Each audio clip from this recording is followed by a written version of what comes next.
Alhamdulillahi Rabbil Alamin. Nahmaduhu wa nasta'inuhu wa nastahdihi wa nastaghfiruh wa na'udzu billahi min syururi anfusina wa min sayyiati a'malina. Man yahdihillahu fala mudilla lahu wa man yudlilhu fala hadiya lahu. Nashhadu an la ilaha illallah wa nashhadu anna Muhammadan abduhu wa rasuluh. Allahumma salli ala sayyidina Muhammad wa ala alihi wa sahbihi ajma'in.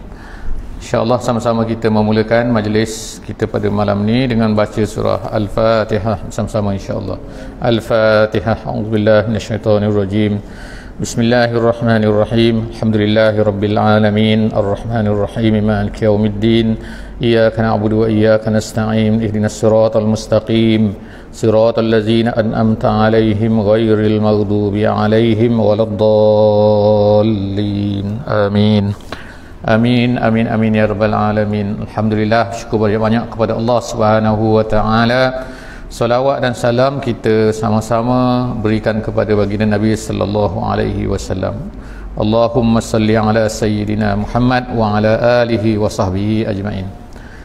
Yang saya kasihi Tuan Imam, yang dikasihi Tuan Bilal dan seterusnya ahli-ahli jemaah muslimin muslimat yang dikasihi Allah Subhanahu wa taala.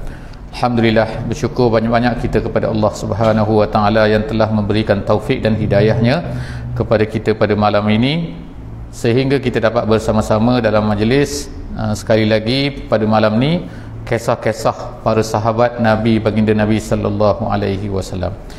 Alhamdulillah, pada 2 minggu lepas kita telah berhenti pada kisah Abu Zarrin Al-Ghifari.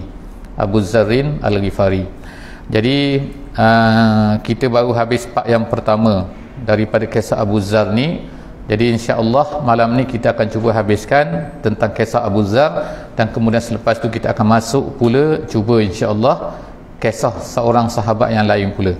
Insya-Allah kita cuba habiskan dulu kisah Abu Zar ni. Abu Zar ni masyhur adalah seorang yang telah kita ceritakan pada minggu lepas, dikatakan orang yang keempat atau yang kelima masuk Islam. Maknanya orang-orang yang awal masuk Islam. Semasa di Mekah lagi dia dah masuk Islam. Dan dia masuk Islam pun sangat-sangat menariklah. Kita sebutkan bahawa dia daripada Bani Ghifar. Bani Ghifar ni adalah golongan perampok. Orang suka menyakat orang, suka menyekat orang, suka menghalang orang lalu lintas di padang pasir. Kerja dia merampok Bani ni. Tetapi Allah Subhanahu wa taala berikan satu kelebihan kepada Abu Zar ni, walaupun dia ni perampok, walaupun dia ni Bani perampok, Bani jahat, Bani suka kacau orang, tetapi Allah Subhanahu wa taala berikan kepada dia iaitu keinginan suka kepada sesuatu yang baik. Dia jahat tapi suka yang baik. Nampak macam mana cerita dia macam tu. Jadi akhirnya bila dia dengar Nabi kita sallallahu alaihi wasallam telah dibangkitkan di Mekah, maka dia pun telah pergilah ke Mekah. Mula-mula dia kira adik dia nama Unais. Lalu dia tak puas hati, lalu dia pergi sendiri. Dia pergi ke Mekah, dia tak jumpa Nabi, tapi dia tunggu di Kaabah, dia tunggu orang datang, dia nak dengar cerita tentang Muhammad tapi tak jumpa Muhammad. Sebab pada masa tu Nabi kita sallallahu alaihi wasallam masih lagi berdakwah secara rahsia-rahsia, tak terang-terangan. Jadi akhirnya dia jumpa dengan Sayyidina Ali. Dan Sayyidina Ali telah ajak dia balik rumah selepas daripada 3 hari. Lalu dia pun, Sayyidina Ali pun tanyalah dia, kenapa awak datang sini? Sebab awak ni orang luar, awak ni bukan orang Mekah, tapi kenapa datang sini? Buat apa pakcik? Sebab Sayyidina Ali masih lagi budak pada masa tu. Jadi akhirnya setelah daripada Abu Zar ni ceritakan sebabnya, akhirnya dibawa berjumpa dengan Nabi sallallahu alaihi wasallam. Lalu dia masuk Islam dan dia adalah orang yang pertama sekali memberi salam. Sebab bila dia jumpa Nabi dia kata Assalamualaikum. Sebelum daripada tu tak popular lagi. Jadi akhirnya ucapan tu sampai pada hari ini, Assalamualaikum. Bukannya selamat ke atas awak bukan selamat pagi, selamat petang, selamat tengah hari. Pagi petang tu makhluk Allah diselamat dah. Kita ni yang tak selamat.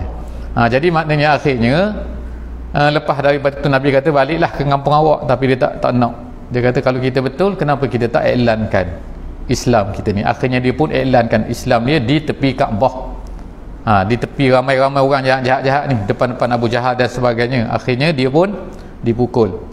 Lalu setelah teruk dipukul, lalu dia diselamatkan oleh Abbas.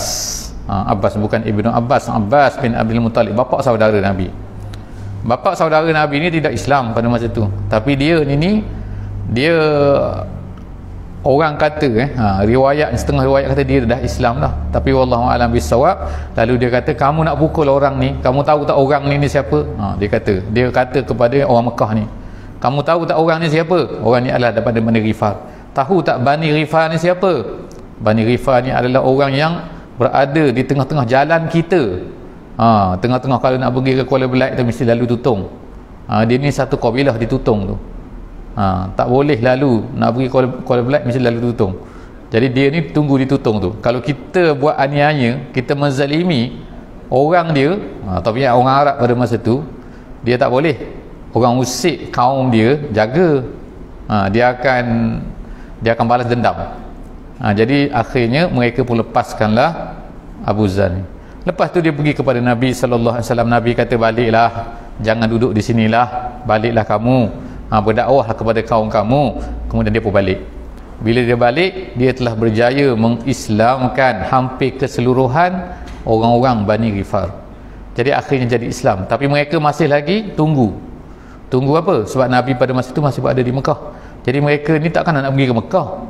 Jadi mereka tunggu. Nabi dah pesan dah, kalau kamu dengar aku ni dah menang, kamu datanglah ke tempat aku.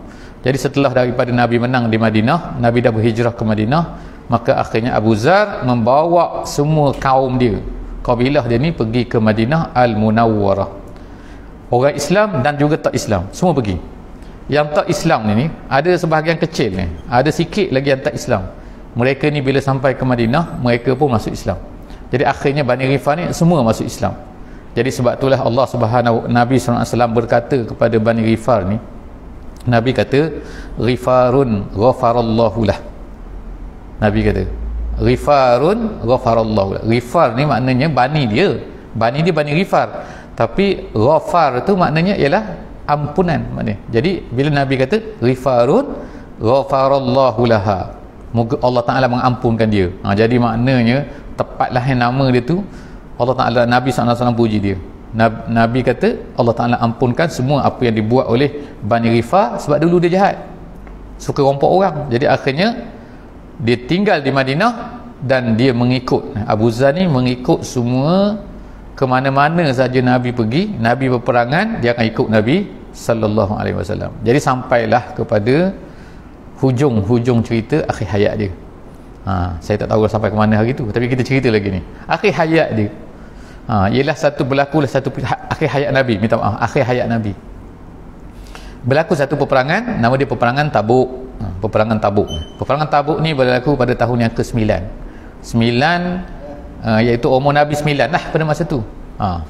Jadi Nabi kita sallallahu alaihi wasallam wafat masa 10 tahun di Madinah. Masa tahun yang ke-9 Hijrah, setahun sebelum Nabi wafat, Nabi telah pergi ke Tabuk. Tabuk ni tempat yang paling jauh lah bagi pada masa tu. Maknanya sempadan di antara negeri orang Arab dengan negeri bukan Arab pada masa tu. Sempadan dia tu nama dia Tabuk. Sekarang ni Tabuk dalam Arab Saudi sekarang ni. Dekat dengan negeri Jordan. Jadi Nabi SAW pergi ke peperangan Tabuk ni. Semua sahabat-sahabat Nabi pergi ke peperangan Tabuk ni. Jadi mereka ni ramai. Tapi bila Nabi sampai ke sana, Nabi cari-cari mana Abu Zar. Mana Abu Zar ni? Kemudianlah sahabat-sahabat pun berceritalah, Abu Zar ni dia naik unta, tapi unta dia tu jalan slow. Orang lain berjalan laju. Jadi sebab itulah orang lain dah sampai ke Tabuk, dia tak sampai-sampai lagi. Akhirnya Nabi kata tak apa, kalau Allah Subhanahu wa Ta'ala, Nabi kata, nakkan kebaikan pada dia, nescaya dia akan datang ke tempat kita ni, ke Tabuk ni, walaupun apa terjadi. Memang betul. Oleh kerana unta dia slow, dia pun ambil barang-barang yang dia letak pada unta dia tu, dia pikul, dia letak atas belakang dia, kemudian dia berjalan, dia tinggalkan unta dia tu. Maknanya dia tu lebih laju daripada unta. Jadi unta tu terbiar situ pada pasir tu, dia berjalan, dia pergi ke tempat Nabi. Jadi bila nak sampai ke tempat Nabi ni, Nabi tengok ada orang berjalan daripada jauh. Nabi kata kun Abu Zarrin. Nabi kata, moga-moga tu Abu Zar tu, sebab padang pasir nampak daripada jauh tu berjalan, tengah-tengah panas tu nampak ada seorang nampak macam bawa barang tapi tak tahu siapa. Nabi kata kun Abu Zarin. Nabi kata mungkin tu Abu Zar kot. Bila sampai ke tempat Tabuk ni, akhirnya Abu Zar ni nak tengok-tengok betul Abu Zar. Nabi SAW kata yamshi wahdahu wa yamutu wahdahu wa yub'atsu wahdah. Nabi kata, kata-kata dia masyhur dalam hadis. Nabi kata Abu Zar dia ni berjalan seorang diri, dia mati pun seorang diri, dan dia akan dibangkitkan hari kiamat seorang diri juga.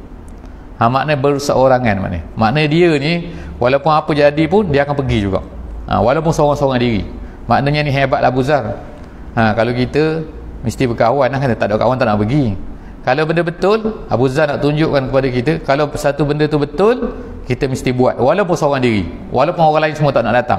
Contohnya kata kita semayang ni kan, semayang jemaah ni kan, tengok-tengok datang tak ada seorang, aku seorang tinggal tu, imam tak ada katil lah kan, imam tak ada, bila tak ada, semua tak ada kan. Yang adanya kursi dengan aircon dengan lampu je. Macam mana datang sekali, esok datang seorang juga, lusa datang juga. Macam mana kita nak datang tak nak datang. Kadang-kadang kita ni ada kawan semangat, tak ada kawan tak semangat. Macam malam ni pun kan, kalau saya tak tahu ni, kalau saya datang sini cakap-cakap tengok tak ada seorang, ada tiang, contohlah kata ada tiang ni je kan, tak tahulah saya ni mikrofon ada, nak bercakap ke tak tahu.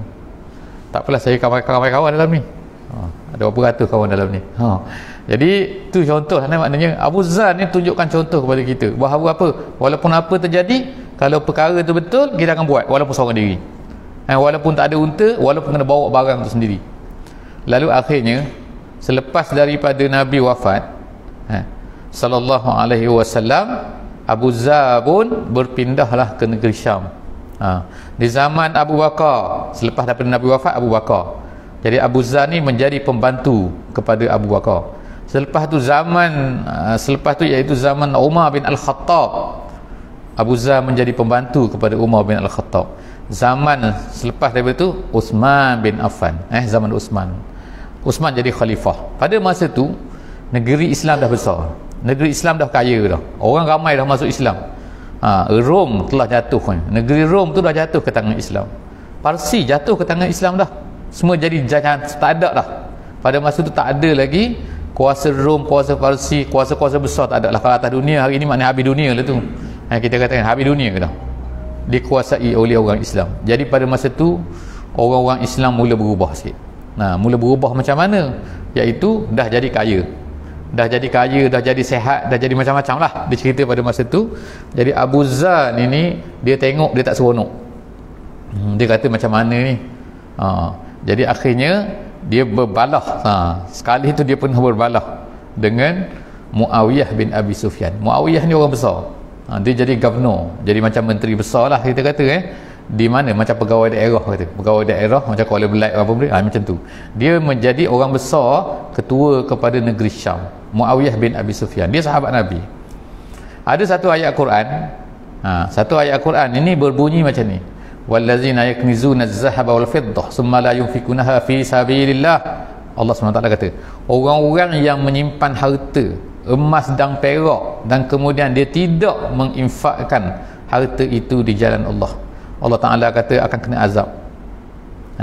Saya ulang sekali lagi dalam ayat tu, surah At-Taubah, wallazina yaknizuna az-zahaba wal fiddah thumma la yunfikunaha fi sabilillah. Dalam Quran tu kata orang-orang yang simpan harta emas dan perak dan kemudian dia tidak infak di jalan Allah, maknanya dia simpan. Kalau ikutnya ayat tu, Abu Zar ni pergi kepada Muawiyah dia kata, kamu ni dah simpan harta banyak ni, tapi kamu tak beri ke jalan Allah, kamu ni dah ni nak kena azab ni, kena azab daripada Allah ni, Allah dah sebut ni. Kata Muawiyah, ayat ni bukan maksud macam tu. Dia kata ayat ni turun kepada orang-orang Yahudi dan Kristian. Kata siapa? Kata Muawiyah. Kata Abu Zar, tak, dia kata ayat ni memanglah asalnya turun kepada orang-orang Yahudi dan Kristian, tapi Quran ni untuk kita, bukan untuk orang Yahudi, bukan untuk orang Kristian. Kalau dalam Quran sebut perkara tu, takkanlah untuk orang Yahudi, untuk orang Kristian. Dia kata Jadi akhirnya dua orang tu bergaduh. Bergaduh dari segi pendapat. Jadi yang ni Abu Zar kata macam ni, Muawiyah kata macam ni. Akhirnya popek dua orang. Berita ni sampailah kepada khalifah pada masa tu, iaitu Uthman bin Affan di Madinah. Ni cerita berlaku di Syam. Jadi akhirnya Uthman pun panggil. Uthman panggil Abu Zar. Abu Zar, mari sini, dia kata. Mari sini tu bukan sini, tu bukan dekat ni, jauh daripada Syam sampai ke tu berjalan sebulan. Naik unta. Jadi akhirnya dia datang, patuh kepada khalifah. Tu sifat lah, sifat Abu Zar ni walaupun dia tak setuju, tapi dia dengar cakap khalifah. Sebab apa? Itu masalah pendapat dia.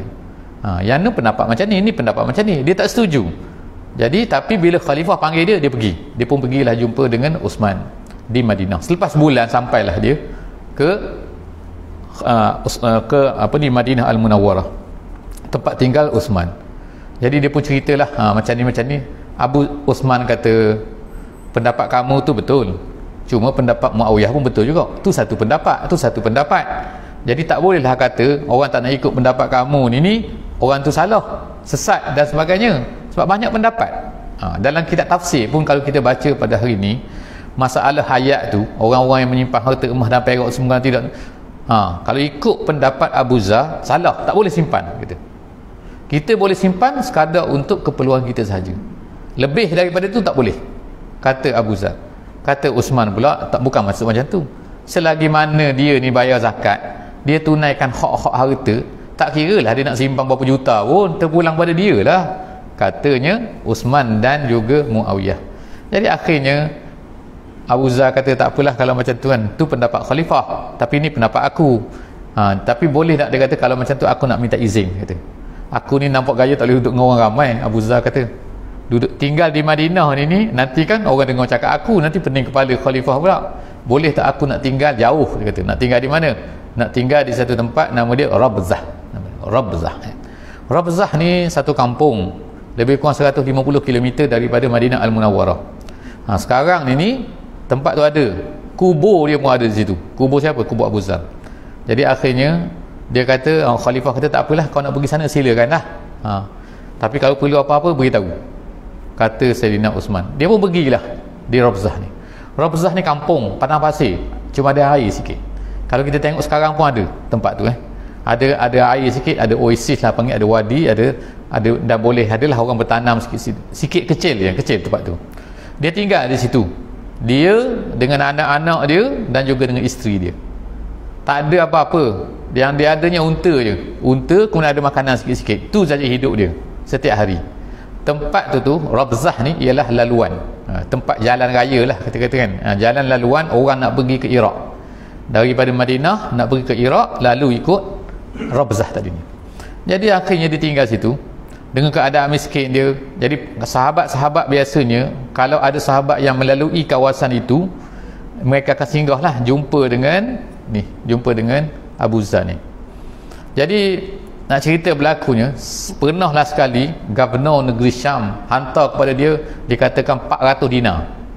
400 duit emas ni, maknanya 400 keping duit emas, banyak tu, 400 dinar tu, duit emas. Pernah khalifah ni hantarlah duit ni kepada Abu Zar. Dia kesian ke Abu Zar sebab hidup cara miskin. Lalu sampai kepada Abu Zar tanya kepada orang yang bawa harta tu, tanya khalifah, tanya Gubernur Syam tu, tanya, tak ada orang miskin tempat kamu ni yang nak beri pada aku ni, apa hal? Tak ada orang lain ke? Dia tu dah miskin dah, cuma dia tanya, dia kata tak ada orang lain miskin ke? Ambil balik harta ni, buat balik semula, bagi ke orang miskin. Dia kata dia miskin sampai macam tu kan. Orang pergi rumah dia, ada sahabat pergi ke Rabzah ni, tengok dia apa benda pun tak ada. Dalam rumah dia tak ada apa pun, ada pakaian yang tak cukup, sehelai pakaian je, sehingga sebelum dia mati, isteri dia menangis. Dia tanya isteri dia, kenapa kau menangis? Dia katalah kan abang tak tahulah apa benda dia panggil dia. Dia kata, kita tak ada pakaian, kalau kau mati nak kafankan dengan apa? Nak kafan pun tak ada kain. Maknanya dahsyat lah kan, bukan ada wardrobe, ada peti apa benda, ada almari penuh dengan baju, bukan. Ni masalah kain nak kafan pun tak ada. Akhirnya dia memang mati selepas benda tu. Dia sakit-sakit, lepas tu dia mati. Jadi bila dia mati, isteri dia tak reti nak buat macam mana. Akhirnya apa dia buat ialah dia ambil suami dia tu, dia tutup dengan pakaian dia tu yang tak cukup tadi tu, tutup muka semua, letak tepi jalan. Tepi jalan laluan orang tadi tu, orang datang ke Iraq ni. Sekali tu dia kata tak lama adalah dia duduk tunggu tu kan, isteri dia duduk tunggu dengan Abu Zar tu tepi jalan tu dengan mayat letak situ. Kemudian lalulah satu gerombolan, gerombolan para sahabat. Siapa sahabat tu? Ibnu Mas'ud radhiyallahu anhu. Ibnu Mas'ud yang lalu tu, dengan beberapa orang lagi.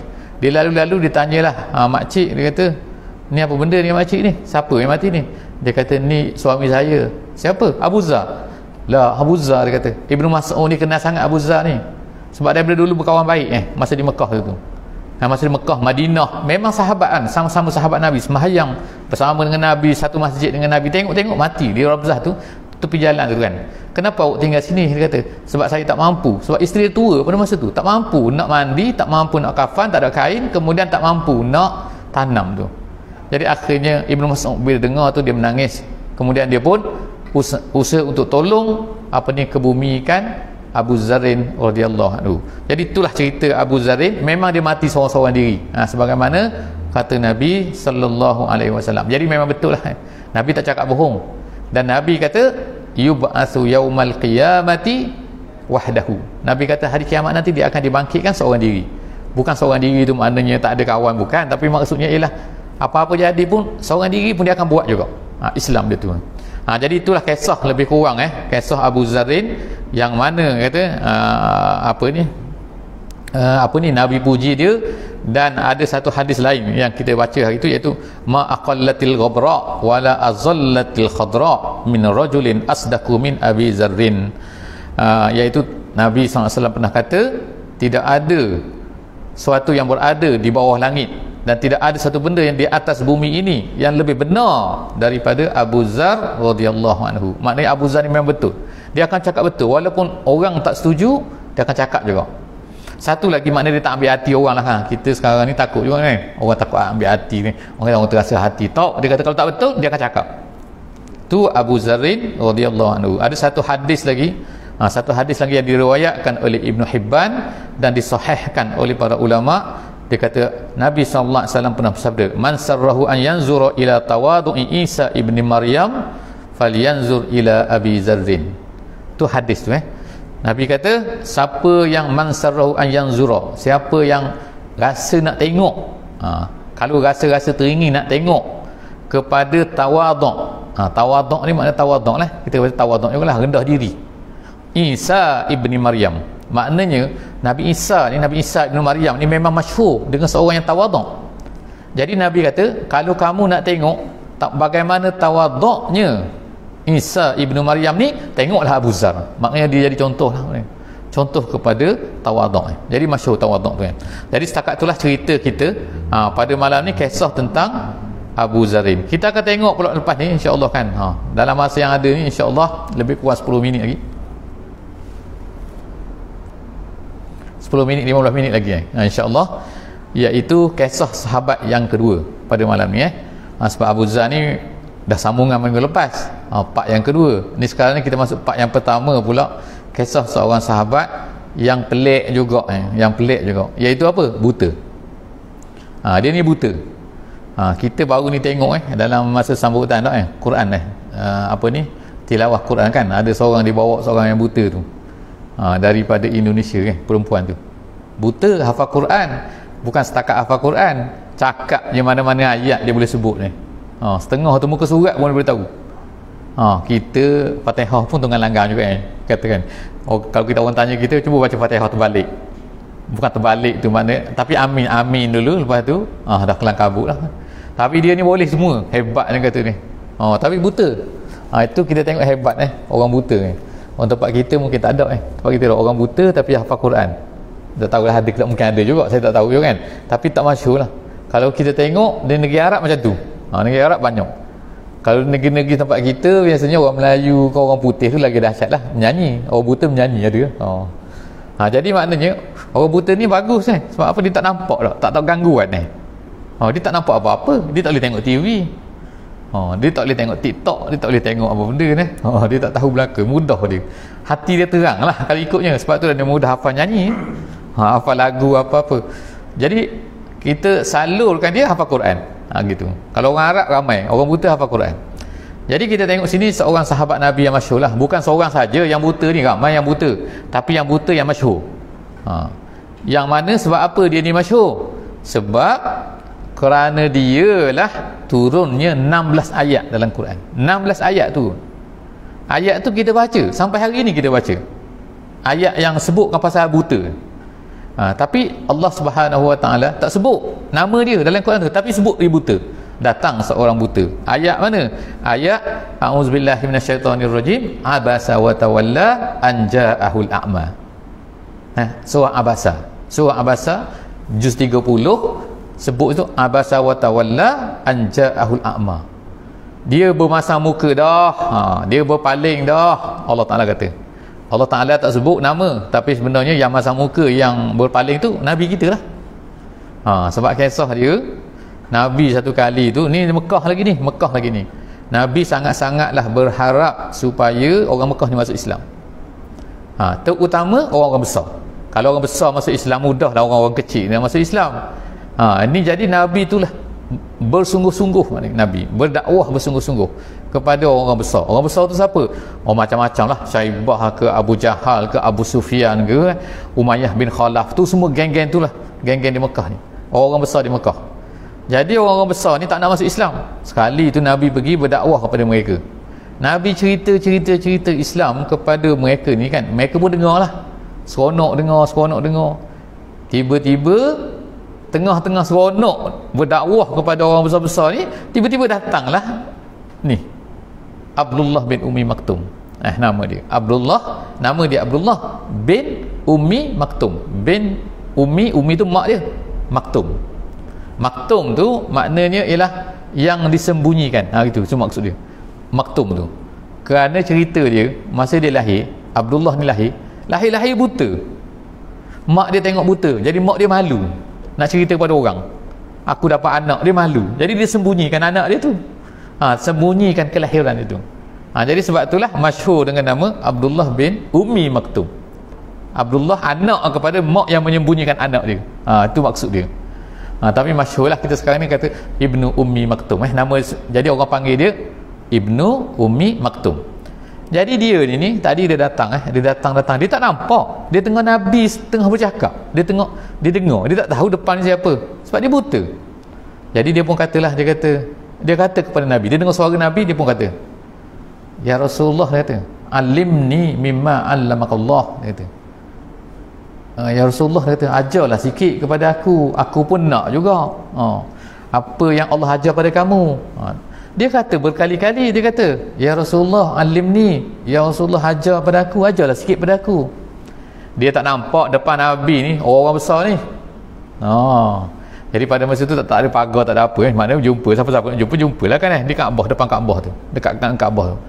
Jadi Nabi SAW pada masa tu, bila Abdullah bin Ummi Maktum ni berkata macam tu berkali-kali, dia tak sedar hati lah Nabi kita ni.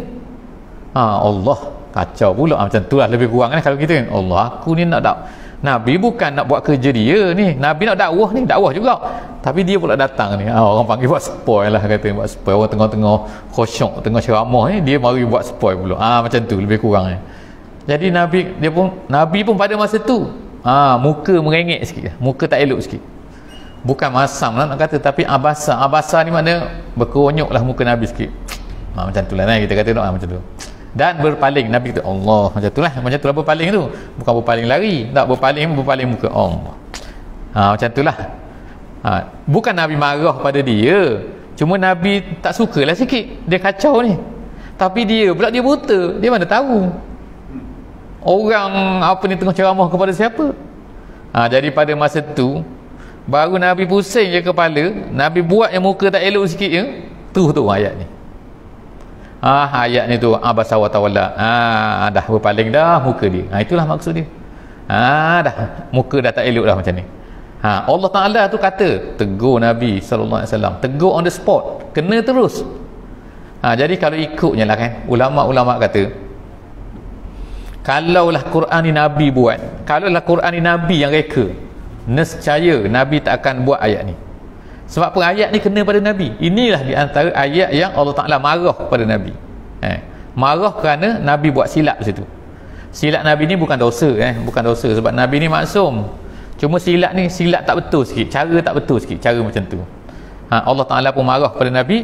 Bukan tu yang saya baca tadi tu, baru 2 ayat. Abasa wa tawalla an ja'ahul a'ma, ketika datang kepadanya orang buta.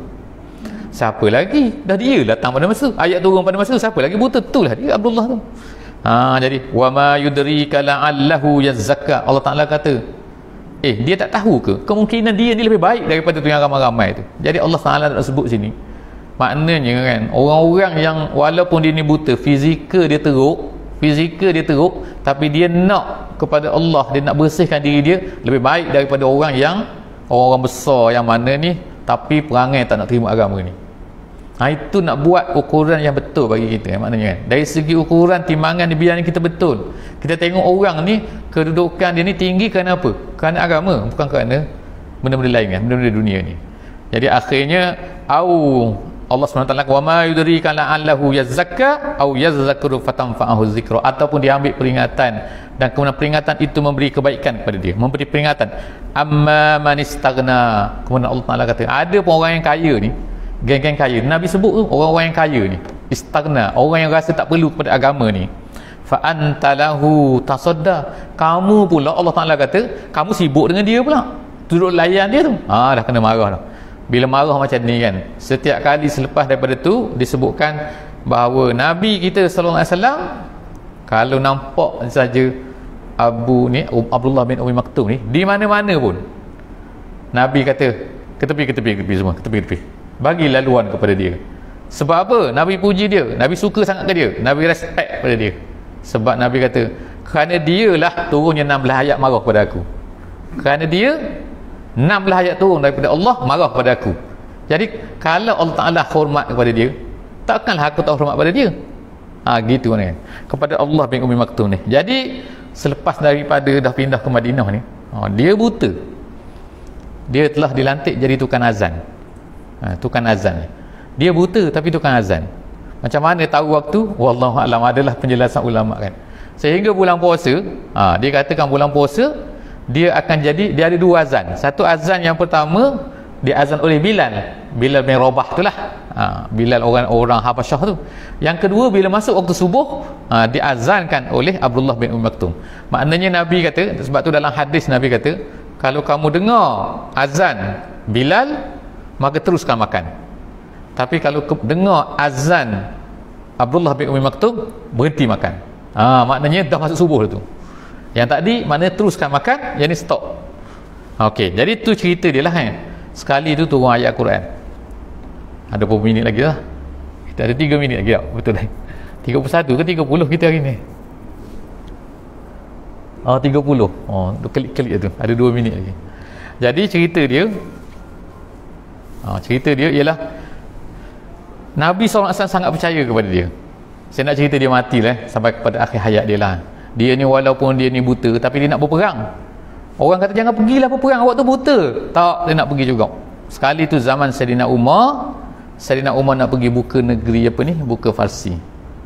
Hantar tentera ramai-ramai. Ketua tentera tu Sa'ad bin Abi Waqqas radhiyallahu anhu, sahabat Nabi. Pergi ke sana, dia ni pun ikut juga. Siapa ikut? Abdullah bin Umi Maktum. Dia buta. Lepas tu dia kata, dah kamu boleh buat apa? Dia pakai baju besi dia, pergilah serang negeri Parsi tu. Kepung lawan orang Farsi tu selama 3 hari 3 malam. Dah kepung-kepung, akhirnya berjayalah. Tetapi ramai sahabat yang syahid pada masa tu. Antara sahabat yang syahid tu ialah Abdullah bin Umi Maktum ni. Dia pakai baju besi dia kata, tak apa, aku tak boleh berperang pun, tapi aku nak pegang bendera. Dia kata, kerja aku pegang bendera, jangan beri jatuh. Jadi akhirnya dalam peperangan tu, peperangan melawan Farsi tu, Farsi kalah pada masa tu, jatuh negeri Farsi tu, dan pada masa tu jugalah dia telah syahid ni, kembali kepada Allah SWT. Jadi maknanya kita ni, orang tak buta ni, kita kata orang celek ni kan, boleh tengok nampak ni, malu kepada Allah bin Umi Maktum ni. Dia buta tapi dia syahid. Kita tak buta tapi tak buat apa, malu sikit lah kita ni. Jadi insya-Allah kan. Jadi selepas ni kita ambil lah pengajaran daripada dua kisah yang kita sempat pada hari ini, Abu Zar Al-Ghifari dan juga Abdullah bin Umi Maktum. Wallahu a'lam bissawab. InsyaAllah jumpa lagi, insyaAllah 2 minggu lagi. Minggu depan tak ada. Minggu depan tak ada, saya tak ada, bukan masjid tak ada, insyaAllah kan. Jadi wallahu a'lam. Jadi kita tangguh dengan tasbih kifarah dan juga surah wal asr. Subhanakallahumma wa bihamdik, nashhadu an la ilaha illa anta, nastaghfiruka wa natubu ilaik. Bismillahirrahmanirrahim. Wal asri innal insana lafi khusr illa allazina amanu wa amilus solihat wa tawasaw bil haqqi wa tawasaw bis sabr. Assalamualaikum warahmatullahi wabarakatuh.